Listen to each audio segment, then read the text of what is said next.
Somewhere between your spice rack and your medicine cabinet, there's a whole field of knowledge most of us never got taught. Your grandmother might have known some of it. A pharmacist knows a different slice of it. A supplement aisle sells you a marketing version of it. This is Herbalism 101. And before we talk about a single plant, before lesson 32, when we finally meet ginger by name, we're going to spend the next 30 lessons building something more valuable than a plant list, a way of thinking. Today, what herbalism actually is, and just as important, what it isn't.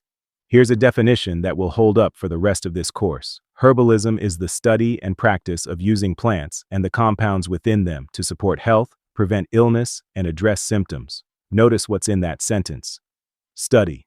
Herbalism isn't just doing, it's a body of accumulated knowledge, tested and refined over thousands of years, and increasingly cross-checked against modern research.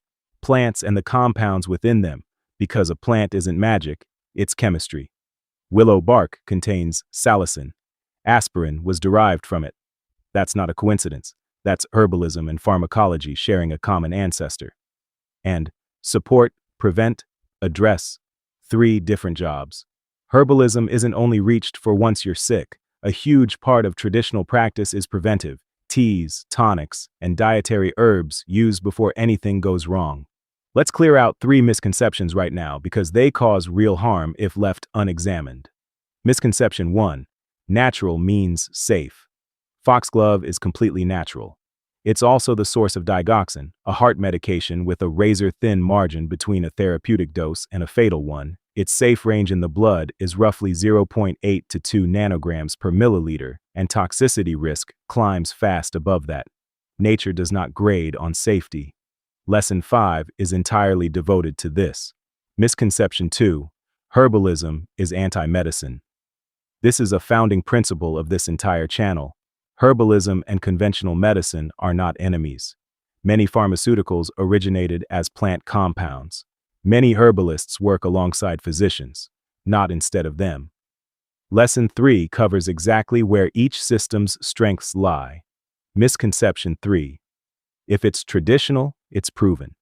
Tradition tells you something has been used, and used long enough that acutely dangerous effects would likely have been noticed. It does not by itself tell you something works for a specific condition, at a specific dose, in a way that would hold up in a clinical trial. Long use is a starting signal, not a conclusion. Module 5 of this course exists entirely to teach you how to tell the difference. Modern responsible herbalism rests on 3 pillars, and this course is structured around all 3.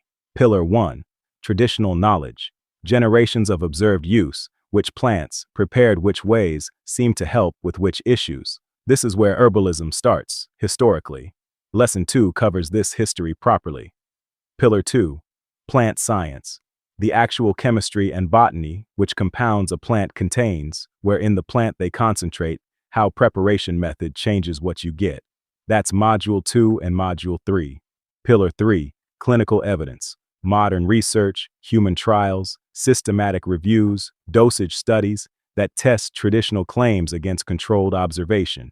That's Module 5, the module that makes this course different from a plant encyclopedia. Only once you understand all 3 pillars are you ready to actually evaluate a specific herb, which is exactly why this course saves individual plants for Module 6. Most beginner herbalism content starts with a plant list. Here's lavender, here's ginger, here's what they're for. It feels useful immediately, but it teaches memorization, not judgment. Hand that student an unfamiliar herb next week and they have nothing to reason with.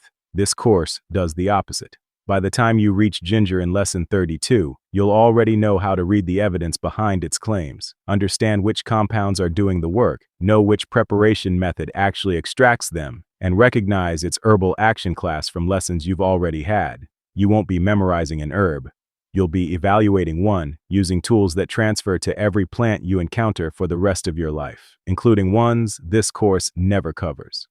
And when you're ready to go deeper on any single herb, our deep dive library is waiting. This course teaches you how to get the most out of it. That's the foundation. Herbalism is the disciplined study of plants for health, built on tradition, science, and evidence, not on any one of those alone. Next lesson, we go back, way back, to see where this discipline actually came from and why the same plants show up independently in nearly every culture on Earth. Grab the Lesson 1 workbook page linked below. It's a 2-minute exercise that'll change how you read every herbal claim you see for the rest of this course. See you in Lesson 2.